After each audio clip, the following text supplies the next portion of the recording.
अहिल्यानगर जिल्ह्यातील संगमनेर तालुक्यातील वडगाव पान येथे धक्कादायक आणि संतापजनक घटना समोर आली आहे. जिथे फक्त 6वी शिकणाऱ्या अवघ्या 14 वर्षाच्या निष्पाप मुलीवर ॲसिड हल्ला करण्यात आला आहे. तर काय आहे प्रकरण आणि हा हल्ला का केला आहे, प्रशासनाने काय पावले उचलली आहेत, हे सविस्तर जाणून घेऊया या व्हिडिओच्या माध्यमातून. नमस्कार, मी पंकज आणि तुम्ही पाहताय कसं काय. ही मुलगी रोजप्रमाणे सायकलवरून शाळेत गेली आणि उन्हाळा असल्याने दुपारी शाळा सुटल्यावर घरी परताना तिच्यासोबत असं काही घडलं ज्याने संपूर्ण महाराष्ट्र हादरला. 17 मार्च मंगळवारी संगमनेर तालुक्यातील वडगाव पानगाव गावातील राहणारी ही मुलगी रोजप्रमाणे सकाळी शाळेत गेली होती.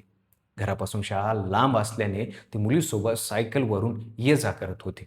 दुपारी 12:30 ते पावणे 1च्या सुमारास ती घरी परत असताना नेहमीप्रमाणे तिने कच्च्या रस्त्याकडे सायकल वळवली. पण यावेळी तिच्यासोबत कोणीच नव्हतं. ती एकटी होती आणि याच एकांताचा फायदा घेत दबा धरून बसलेल्या एका विकृत नराधाराने तिच्यावर हल्ला केला. सुरुवातीला त्या व्यक्तीने मुलीला थांबवलं, पत्ता विचारायचा आहे असं सांगितलं आणि अचानक एका बाटलीचा वास घ्यायला लावला आणि क्षणातच त्याने तिच्या चेहऱ्यावर ॲसिड फेकलं. मुलगी जोरजोरात ओरडू लागली. आवाज ऐकून जवळच्या शेतात काम करणारे लोक धावत आले तेव्हा तिचा चेहरा पूर्णपणे भाजलेला होता. गावकऱ्यांनी आणि कुटुंबियांनी तिला तातडीने जवळच्या रुग्णालयात दाखल केले. त्यानंतर लोणीच्या प्रवर ग्रामीण रुग्णालयात हलवण्यात आलं तिला. डॉक्टरांच्या माहितीनुसार मुलीचा चेहरा तब्बल 60% भाजला आहे. तिच्या उजव्या डोळ्यालाही गंभीर दुखापत झाली आहे. सध्या तिची प्रकृती स्थिर असून त्याच्यावर प्लास्टिक सर्जरी केली जाणार आहे. मुलीने दिलेल्या जबाबानुसार हल्लेखोर व्यक्ती तिच्यासाठी अनोळखी होती. या प्रकरणी पोलिसांनी गुन्हा दाखल केला आहे.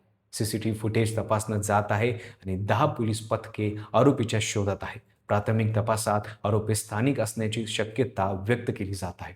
या घटनेची चर्चा राज्याच्या विधिमंडळातही झाली. तसेच महिला व बालविकास मंत्री आदिती तटकरे यांनी मुलीच्या उपचाराचा सर्व खर्च शासन उचलणार असल्याचं सांगितलं. राज्य महिला आयोगाच्या अध्यक्ष रुपाली चाणकर यांनीही तातडीने कारवाईचे आदेश दिले आहेत. तर सर्व राजकीय नेत्यांकडून आरोपीला कठोरात कठोर शिक्षा देण्याची मागणी होत आहे. या घटनेनंतर संपूर्ण गावात संतापाची लाट उसळली आहे. गावात आंदोलन झाले, त्यात तिच्या शाळेतील मुलीही सहभागी घेतल्या. अशा नराधमांना फाशी द्या अशी मागणी त्यांनी आंदोलनातून जाहीर केली आहे.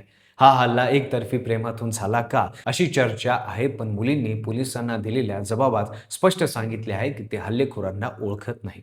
यामुळे हल्लेखोर कोण होते यामागचे खरे कारण अजूनही अंधारातच आहे. पण दिवसेंदिवस घडणारे बलात्कार, अत्याचाराच्या घटना, रोजच्या रस्त्यावर दिवस ढवळ्या घडलेले हे ॲसिड हल्ला प्रकरण यांनी एकच प्रश्न निर्माण होतो, आपल्या समाजात मुली खरं सुरक्षित आहेत का?